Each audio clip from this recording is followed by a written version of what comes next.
आइए समझते हैं हम लोग आइसोटोप्स, आइसोबार्स एंड आइसोटोन्स। सबसे पहले आइसोटोप्स तो आप सबने पढ़े हैं, रिमेंबर क्लास 9th में हमने आइसोटोप्स और आइसोबार्स भी पढ़ा है। एग्जाम्पल दो आइसोटोप्स के। यश बताओ बेटा क्या होता है आइसोटोप्स? कार्बन के होते हैं C12, C13, C14 और हाइड्रोजन के होते हैं। नाइट्रोजन के होते भी, हाइड्रोजन बोलो नाइट्रोजन, हाइड्रोजन के भी होते हैं, नाइट्रोजन के भी होते हैं। ध्यान से सुनेंगे। सबसे पहले if we talk about isotopes, क्या है जिनके same atomic number but different mass number. Example hydrogen के आइसोटोप सब बच्चों को पता है। प्रोटियम नाम पता है, deuterium, tritium. So you have 1 1, 2 1, 3 1. In all the cases you have same atomic number which is written at the bottom and the different mass number. Do you know any example of any kind of example of these isotopes or the compound formed by these isotopes? Okay, I'll tell you. Listen.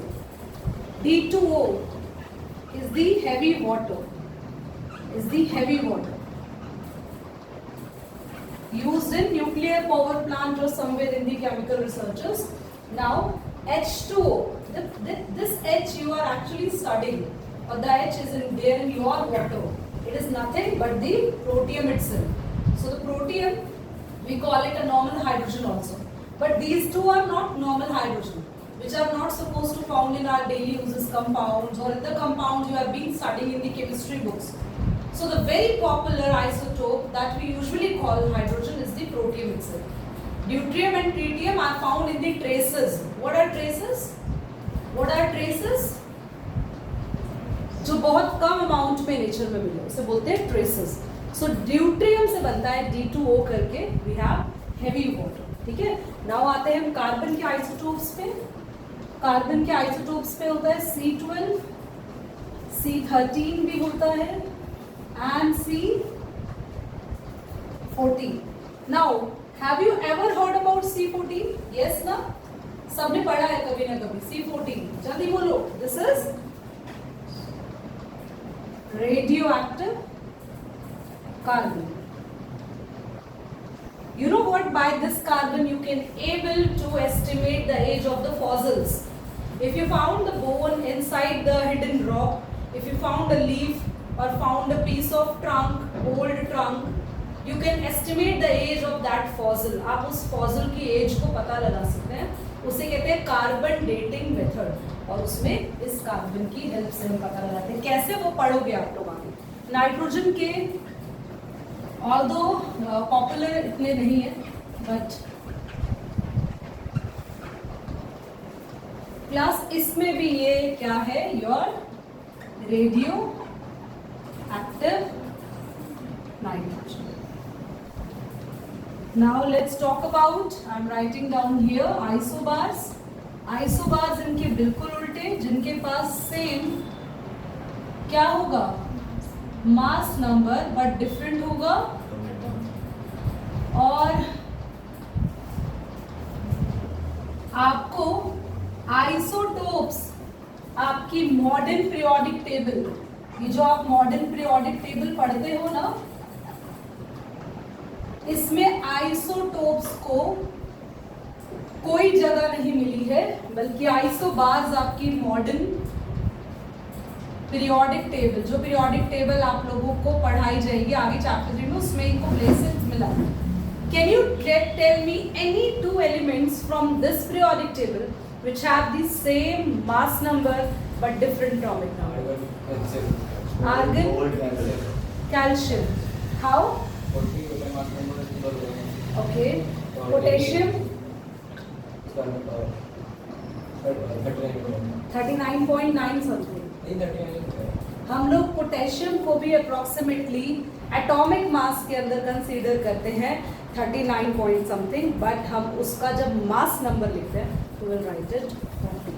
ठीक है, याद रखना आपको। इसके example में लिख सकते हैं कैल्शियम, पोटेशियम, आर्गन, तीनों के केस में 40। एंड इनके एटॉमिक नंबर्स क्या क्या है? What is the atomic number of, आज का ये टेस्ट भी था, कैल्शियम अब है 20। Very good. आप बताएं पोटेशियम। हाँ हाँ बोलो, सही बोल रहे हो, जल्दी बोलो। आर्यन,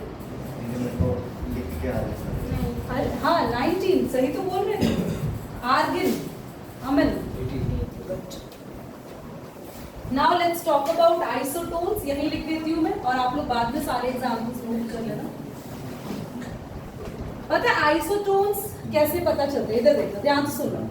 सिंपल लैंग्वेज में मैं आपको आइसोटोन के बारे में समझाऊं तो एक्स के यहाँ पे लिखा होता है एटॉमिक नंबर, और यहाँ क्या लिखते हैं ऊपर, जल्दी बोलो। Can you tell me the difference of mass number and atomic number? क्या आएगा मास नंबर और एटॉमिक नंबर का डिफरेंस? अगर हम किसी भी एलिमेंट के मास नंबर में से एटॉमिक नंबर माइनस कर देते हैं, दैट मीन्स हम उनके मास नंबर क्या होता है? Neutron plus proton. अगर हम उसका एटॉमिक नंबर माइनस कर रहे हैं यानी प्रोटॉन हटा रहे हैं, एटॉमिक नंबर क्या होता है? नंबर ऑफ प्रोटॉन्स या number of electrons. Mass number होता है न्यूट्रॉन प्लस प्रोटॉन, और एटॉमिक होता है प्रोटॉन और, अगर आप इन दोनों में से प्रोटॉन माइनस कर रहे हो, now what will you get? Neutrons. तो आइसोटोन्स वही होते हैं जिनके पास सेम नंबर ऑफ क्या होता है? न्यूट्रॉन्स। एग्जाम्पल देख लो, सिलिकॉन और सल्फर। सिलिकॉन का मास नंबर 30 होता है, हाँ 14, और sulphur 16, 32। Can you tell me the difference of these two? What is the difference of these two? 16, 16। क्या है मास नंबर एटॉमिक नंबर का डिफरेंस? इन दोनों का डिफरेंस 30 में से 14 माइनस नहीं हो रहा है, कितनी देर लग रही है? एंड इसका भी। तो बस किसी भी एलिमेंट को देख के उसके मास नंबर और एटॉमिक नंबर का डिफरेंस अगर सेम दिख रहे हो तो वो एलिमेंट्स हमारे आइसोटोन्स होते हैं। अब क्वेश्चन कैसे आते हैं ध्यान से सुनो, या तो न्यूमेरिकल्स आएंगे इसके ऊपर, या बहुत सारे एलिमेंट्स नीचे लिखे होंगे और बोलेंगे कि circle the isotones, find the pair of isobars from that, find the pair of isotopes. तो आपको ढूंढना होगा आइसोटोप्स, आइसोबार जैसा क्या है। तो क्लियरली अगर आपके पास यहाँ पर ध्यान से देखिए, सॉरी, ये सेम चल रहा हो, क्या है ये? जल्दी बोलो, क्या है ये? एटॉमिक नंबर, तो उसको बोलेंगे आइसोटोप्स।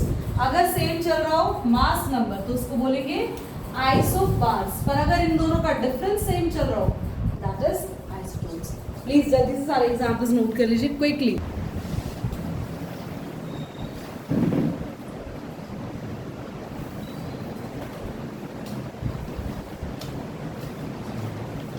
चलिए क्लास, क्वेश्चन ने क्या बोला है ध्यान से पढ़ो, बताओ। एक एलिमेंट जिसका मास नंबर क्या है? 81। आगे क्या कह रहा है क्वेश्चन? सभी रीड करो अपने लिए।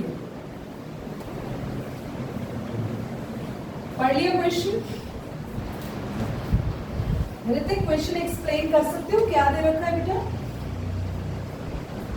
ये एक एलिमेंट है जिसका मास नंबर, इसका मास नंबर हमें पता है, गुड 81। आगे उसमें 31.7% मोर न्यूट्रॉन्स हैं प्रोटॉन की कंपैरिजन में।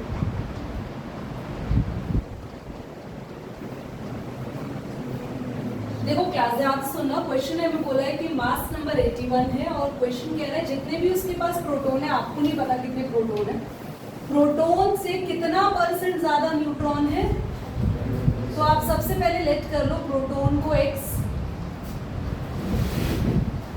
न्यूट्रॉन क्या हो जाएगा? x प्लस, क्योंकि प्रोटॉन से ज्यादा है, और इसी का कितना % ज्यादा है? देखो ध्यान से सुनना, अगर आपकी क्लास में मान लो 10 बच्चे बैठे तो मैं बोलूँ कि आपकी क्लास का 5% बच्चे कल टेस्ट देंगे, तो आपकी क्लास के 5% बच्चे का मतलब क्या है कि मैं आपकी क्लास का 5% निकालूँ। पर अगर मैं ये बोलूँ कि आपकी क्लास से 5% ज्यादा बच्चे कल टेस्ट देंगे, दैट मीन्स आपकी क्लास तो टेस्ट देगी ही देगी, उसके अलावा आपकी क्लास के 5% बच्चे उसमें और ऐड कर दो। तो इसने बोला है 31.7% मोर न्यूट्रॉन्स देन प्रोटॉन।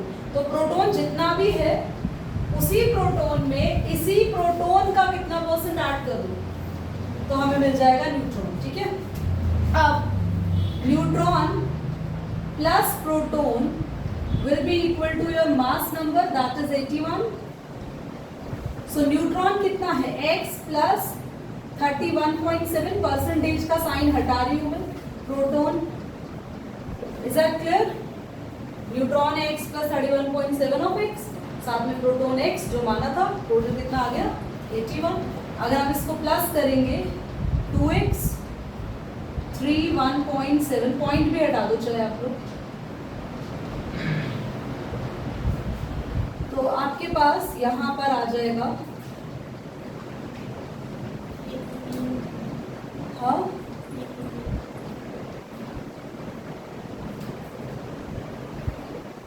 तो आपके पास आया 2317, x is equal to 81,000।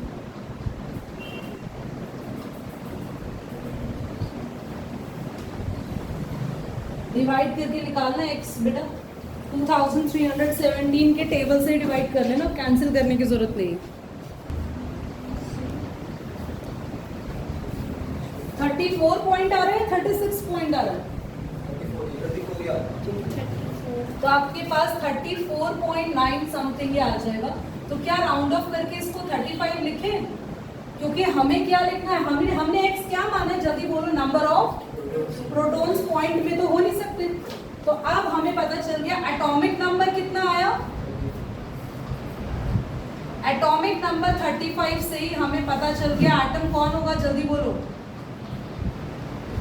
Bromine, जिसका एटॉमिक नंबर क्या होता है, पता चल गया, क्लियर। करें एक और क्वेश्चन ऐसा,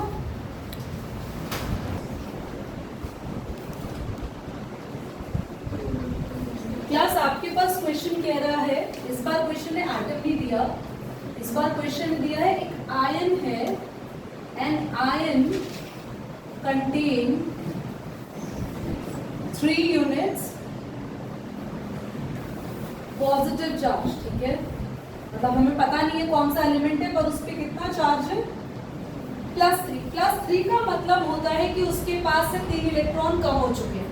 ये ऐसा समझ लो कि प्लस का चार्ज है यानी 3 प्रोटॉन्स ज्यादा है, प्लस का चार्ज होता है यानी 3 प्रोटॉन्स ज्यादा है। और कैसे 3 प्रोटॉन्स ज्यादा हुए, क्योंकि 3 इलेक्ट्रॉन उससे डोनेट कर रहे।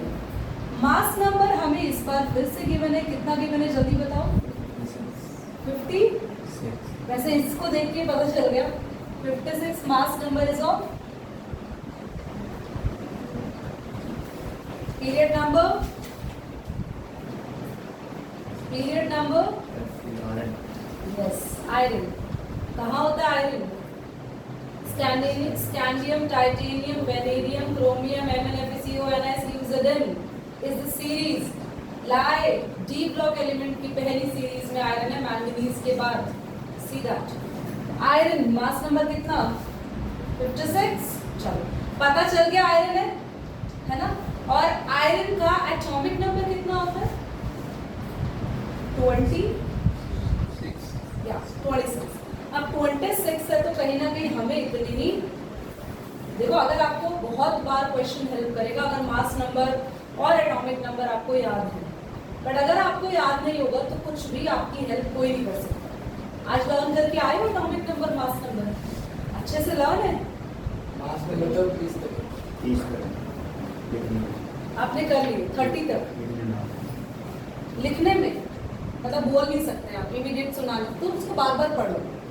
ठीक है, अब क्वेश्चन में हम अगर लेट करते हैं इलेक्ट्रॉन, दीदी इलेक्ट्रॉन क्यों लेट कर रहे हो, क्योंकि इस बार न्यूट्रॉन की रिलेशन हमें देखो प्रोटॉन से नहीं दे रखी, किससे दे रखी है, देखो न्यूट्रॉन कितने ज्यादा है इलेक्ट्रॉन से 30.4। तो न्यूट्रॉन क्या है, इलेक्ट्रॉन से ज्यादा है, इसलिए इलेक्ट्रॉन में ऐड कर रहे हैं हम 30.4% ऑफ किसका?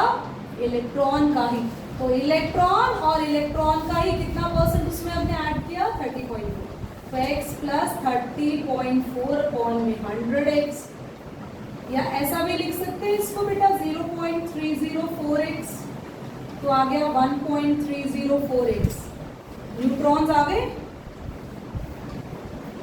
Now any guesses how many protons are there? Electron x है, तो प्रोटॉन कितने ज्यादा हुए उनसे? वेरी गुड, प्रोटॉन भी पता चल गए। अब हम लिखेंगे number of neutron plus number of proton is equal to mass number 56। Neutron कितने? 1.304x, proton is x plus 3, तो ये कितना हुआ? 2.304x is equal to 53। 3 0 पर आ जाएंगी। प्लीज 2304 से डिवाइड करो, x की वैल्यू मुझे बताओ कितनी आ रही है क्विकली। और x की वैल्यू आते ही आपको नंबर ऑफ इलेक्ट्रॉन पता अभी नहीं चलेंगे टोटल। देखो बच्चों, आपका आ रहा है 23.3, राउंड ऑफ कर लोगे कितना आएगा? 20। तो x आ गया 23 पर। बच्चों क्या ये रियल आए हैं इलेक्ट्रॉन्स? क्या इसके पास रियलिटी में इतने इलेक्ट्रॉन ही होंगे? पहले 3 यूनिट पॉजिटिव चार्ज के साथ आया ये, यानी पहले कितने इलेक्ट्रॉन होंगे? एटॉमिक नंबर कितना होगा? एटॉमिक नंबर कितना होगा?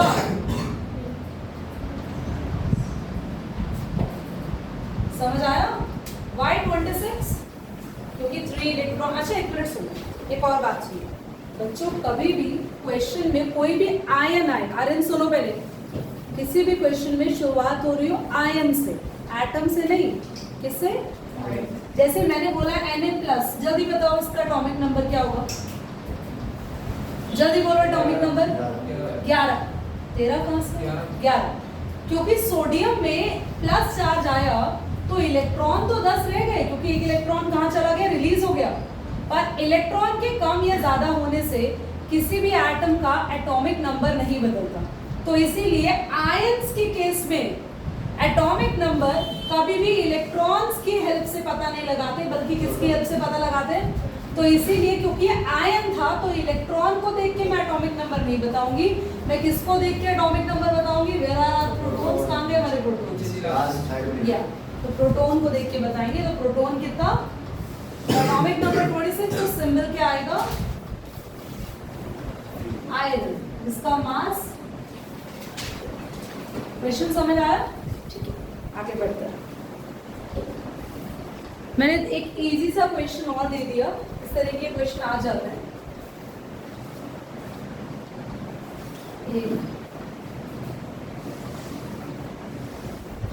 बेरिलियम के बारे में, बेरियम के बारे में 60 के चलो।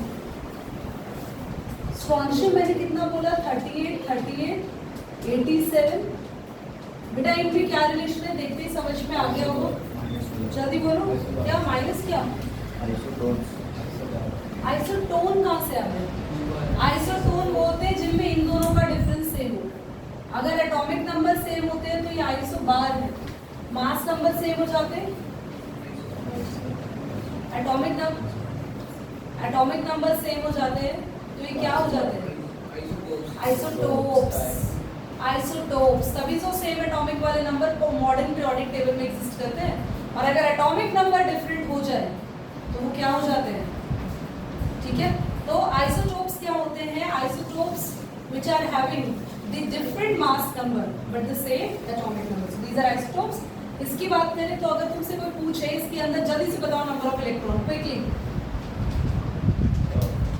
नंबर ऑफ इलेक्ट्रॉन इसके अंदर तुम्हें बताने हैं। रुक जाओ, नंबर ऑफ इलेक्ट्रॉन बताने हैं, प्रोटॉन बताने हैं, न्यूट्रॉन भी बताने हैं। इलेक्ट्रॉन 54, क्योंकि +2 है तो हम 2 कम कर देंगे, क्योंकि ये एक्चुअल नंबर ऑफ इलेक्ट्रॉन थे। एटॉमिक नंबर क्या कहता है? कि जो एक्चुअल में इलेक्ट्रॉन होते हैं। ठीक है, और इसी से पता चलता है एक्चुअल में प्रोटॉन भी कितने हैं। और क्योंकि +2 चार्ज है तो आप 2 कम करके लिखना इलेक्ट्रॉन। न्यूट्रॉन कैसे पता चलेगा? मास नंबर माइनस तो 137 में से माइनस कर देंगे 56, तो आपके पास आ जाएगा,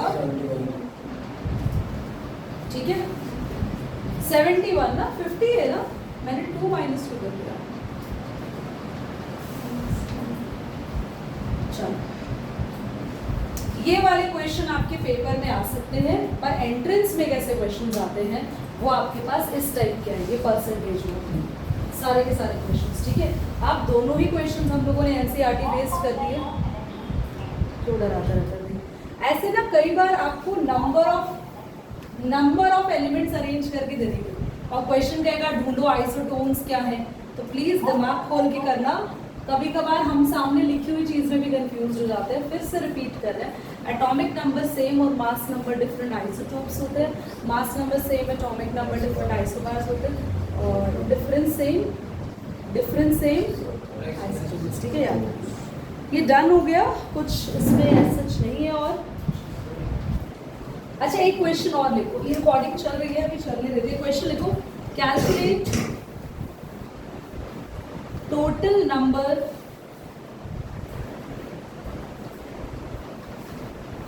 and the total mass of neutron, total number and the total mass of neutrons in 7 mg of radioactive carbon, assuming the mass of neutron is 1.675 multiply 10 raised to power minus 27 kg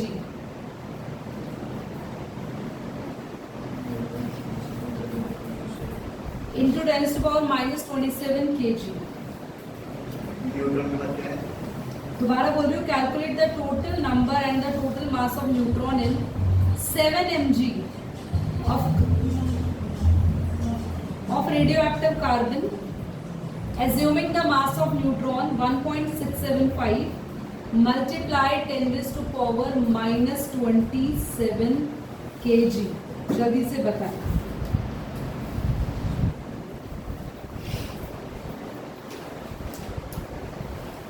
दिमाग लगाएं इस question को करने के लिए अपना अपना। थोड़ा सा समझा रही हूँ, ट्राई करके आना, नहीं होगा तो मैं कराऊंगी। लिसन, आपसे पूछा है 14, अभी एक्चुअली चली रही थी क्लास में, ऐसे क्वांटिटी ध्यान सुनो। 14 मिलीग्राम है 7 मिलीग्राम, 7 मिलीग्राम में कितने न्यूट्रॉन होंगे?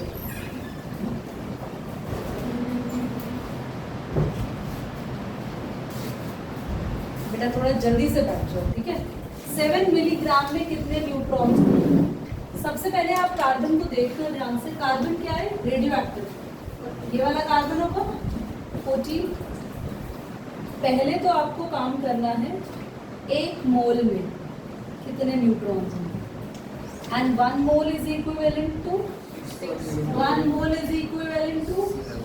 14 ग्राम ऑफ कार्बन। याद करना, हमने पढ़ा था ना 1 मोल में कितने ग्राम कार्बन होता है? 12 ग्राम के इक्वल होता है, यस और नो?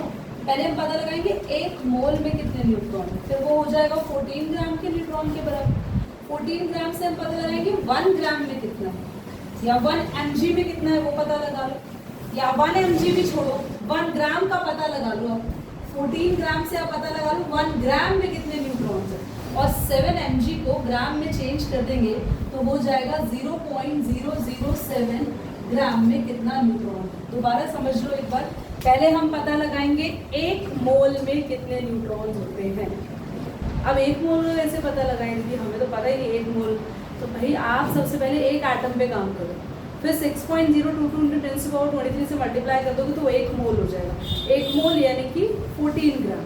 14 ग्राम का पता चल गया तो फिर निकालेंगे 1 ग्राम, और 1 ग्राम से निकालेंगे लास्ट में 0.007 ग्राम। 7 मिलीग्राम को हमने किस में चेंज कर दिया? ग्राम। ट्राई करके आना, नहीं होगा मैं करूँगा क्लास में।